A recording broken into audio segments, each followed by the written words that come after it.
Hello, welcome to LTM Reviews and get you caught up on the oldest movies, and welcome back to my King Kong Marathon. Today we are going to talk about the 1976 remake of King Kong from Paramount Pictures and directed by Dino De Laurentiis. So King Kong 1976 was released in, 1976. It was directed by Dino De Laurentiis, who I never heard of this director before, but he's made a few other good movies, which I forgot what they are. It was released by Paramount, but this is before Universal got the rights to the films for a while. And from what I've heard before watching the film is that this was the movie that inspired some theme park rides at Universal they had for a while called Kongfrontation, which I'm going to get to in a moment.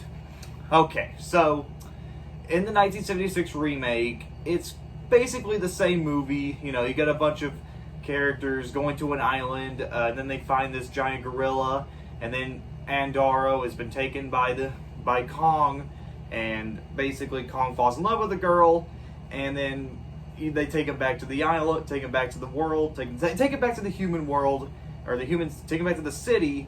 Kong goes on a rampage and actually, big shock, gets killed by airplanes at the end. But here's the thing: there are some differences. Instead of a stop-motion King Kong, we have a costume, big giant gorilla suit, an advanced gorilla suit actually, and King Kong ends up dying and goes on a rampage on the Twin Towers instead of the Empire State Building, which is interesting. And there are a few more extra scenes they added in there, stuff that you probably didn't really see in the original. So what are my thoughts on the '76 remake? Well, for what it is, it's alright. It's kind of hard to compare it to the 1930s version, but let's be honest, this is more of a modern remake, kind of like the Peter Jackson film, which we're going to get to in about a video or two. But anyways, let's talk about the '76 remake. And here's the good things though. What I don't mind about the '76 remake is that the effects for the most part are pretty good for its time.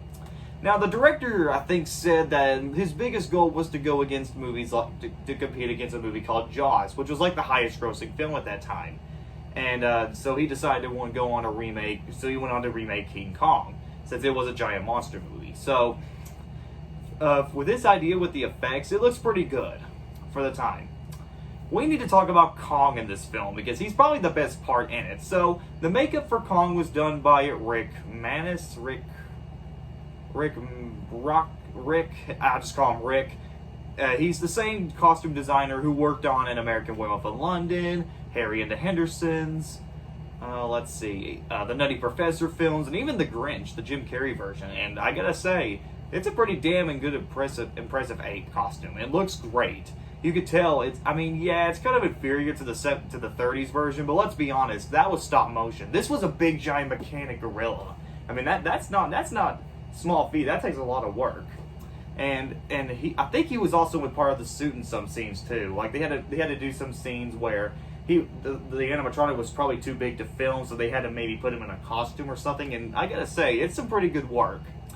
Another few differences that might feel put off for some people is that instead of dinosaurs, we have this giant snake that he fights, which I forgot to mention in the original. He does fight dinosaurs in the original, and this one he fights this giant snake. And as cool as it is, I really wish they had to put some dinosaurs in there. Not that the snake was bad or anything. In fact, the snake battle was pretty fun to watch, but it's kind of gross. And really, I really wish they would have put dinosaurs in there. And even the Peter Jackson film did that.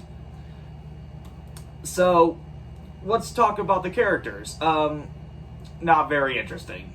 I don't hate them, and they're good actors. Like I said, Jeff Bridges is one of them.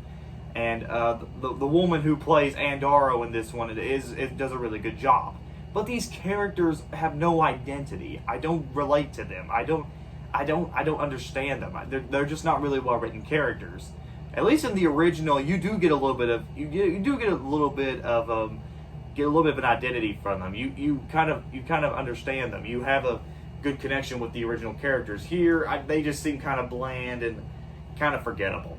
They're not as bland as the one in the Son of Kong, which was the sequel to the original film, but still.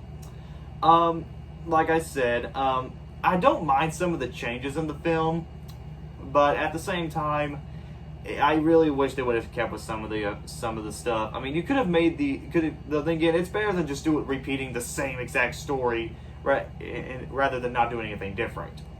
Now, about that scene with Kong, with that Kong going against this train. Now, there's a scene in the movie where Kong is about to destroy this train. That scene was so iconic that Universal, back in the 90s and early 2000s, actually made a ride based on that in 1986, and it came out it was open at the same time as the second movie, which is going to be our next Kong video. The ride, now I've never ridden the ride myself. I would absolutely love to, but the fact that it got burned down a few years ago, and the ride must have been pretty old anyway, so they had to shut it down. But as far as videos on YouTube go, I can kind of see what it looks like. But it feels like a lot like the Jaws ride that we had for a while. You probably know what I'm talking about. It's like the Jaws ride, but with King Kong. And I gotta say, I kind of wished I wanted to ride that ride, because it looks pretty freaking awesome. So, well, I don't think the 1976 remake is a masterpiece, nor it's not going to be as good as the original 30s film. I will admit, I had a fun time watching it. Do I recommend the 76 remake? Unless if you like maybe old cheesy 70s monster movies, but that's about it. I give the 1976 remake a 7.5 out of 10.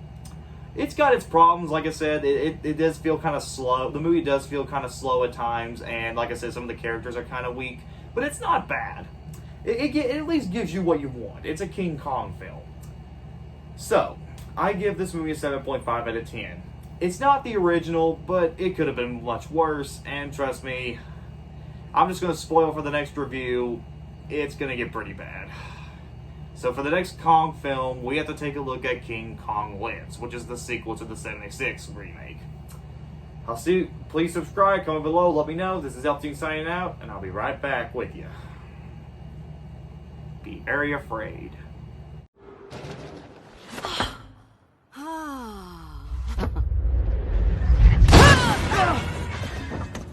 All we had to do was follow the damn train, CJ. Can you talk to the half-eaten hot dog?